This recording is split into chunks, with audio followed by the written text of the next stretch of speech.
If you have ever done some serious channel surfing, you might have stumbled upon your local public access channels, featuring the bizarre, the educational, and everything in between. Since 1970, these stations have served those who have a need to shock, entertain, or educate people in their communities. Public access television has allowed the average person to exercise their freedom of expression to the fullest and transmit it to a TV near you. However, this vehicle of free speech may soon run out of gas thanks to a bill that would cut funding for public access stations across America. This has raised a serious concern for those outspoken in their communities. What will be lost? Take a look. Good evening. I'm Sid Grant. And I'm BB. And we're here this evening to demonstrate the Argentine tango.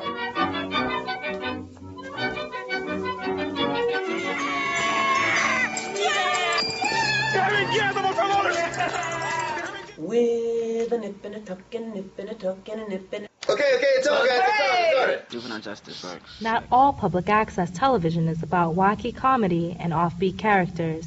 It also airs programming rich in educational, political, and informative content. But what more does public access television offer the community? Carlos Pareja, training manager at Brooklyn Community Access Television, explains. And can you give me a definition of what public access is? Oh, public access, if I could be somewhat general in the terms, I see it as free speech on the television airwaves.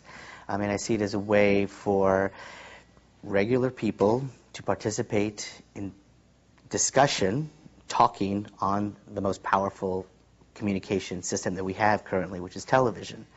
So that's what I see public access as.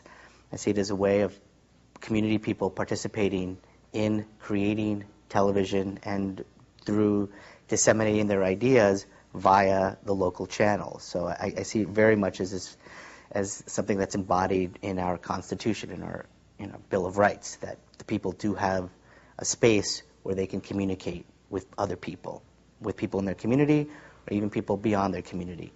And that's what I see public access doing. While public access TV is an important medium for the community, we wanted to find out how many people really watch public access TV. We went to the streets of New York to find the answer. Do you guys watch public access television? I do not watch public access television because there are better things on. Not really? ¿Usted mira estaciones de acceso público? No? No, I don't. No, I don't see that. Why? No. No? Do you know what public access television is? Yes, where you probably get access to certain news and stories that the regular news don't show.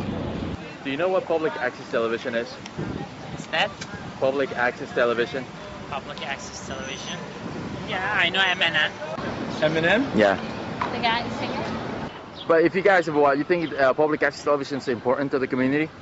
Yes, definitely could be a great asset if used Yeah. properly. It's always good to have public expression that's not controlled. Will you miss it if it goes away? Yes. I mean, it's better to have it because not everyone can buy cable and stuff like that. So I'm sure some people really enjoy it. I agree. All right. Just because we don't watch it doesn't mean it's not good. Yeah. Kind of low budget. They need better programs on it. I'm tired of seeing people shake their rumps all day. Cynthia Calderon is a director for Youth Channel at Manhattan Neighborhood Network Station. She explains to us that public access is not a station that just shows raunchy shows. I would say to them that that's a really ignorant thing to say, because if you see on all of our other, I think you have to understand what public access is. We don't censor our submissions, but we also provide support for all of our community organizations. So you have shows from Teen Talk, you have shows like council members coming on and talking about their communities, talking about different legislation. You have so much other vital programming that's a crucial part of our community. Local community members have used public access television to make a difference in their communities.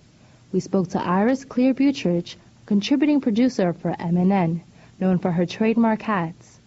According to Iris, the construction on the Williamsburg Bridge was causing lead particles to fall on school grounds and the neighborhood right below the bridge. She brought the attention of the authorities by exposing this issue on an investigative documentary. What could you do through your show to bring this out in the public eye so people could be aware of the situation. I saw the newspapers were hardly even reporting it. And I shot the bridge. You shot them sandblasting. I shot them sandblasting. She exposed how this issue was affecting the children in the community. There was a lady on the show who had a child who had a heart attack at 5 years old. Public access stations are now concerned that they may no longer be able to serve their community. By law, cable companies are required to give a small percentage of their revenues directly toward local public access stations. How does the COPE Act threaten these local stations?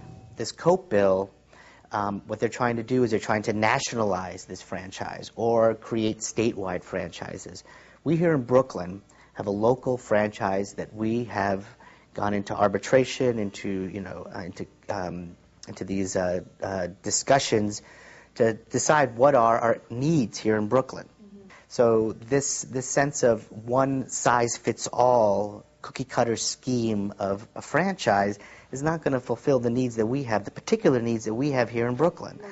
Right. So that is where we see the threat, because we I keep on talking about our diverse, large population here, but our needs here are going to be certainly different than the needs in smaller municipalities across the country. They might be fine with one access channel with very limited resources in terms of a facility. They might not have. They might just have playback, meaning that people just drop off a tape. That might be all they need in that community. But we here in Brooklyn need more and have demanded and asked for and gotten more from the cable providers here. What will happen to public access television if the Senate passes the COPE Act this summer? The future of the medium is uncertain, and while public access television is not the most prominent media outlet, it has allowed average citizens to broadcast their voice to their communities. You know, a character like you could have a show in there. You know that, right? Really? Yeah. It's public access. Anybody can put a show in there.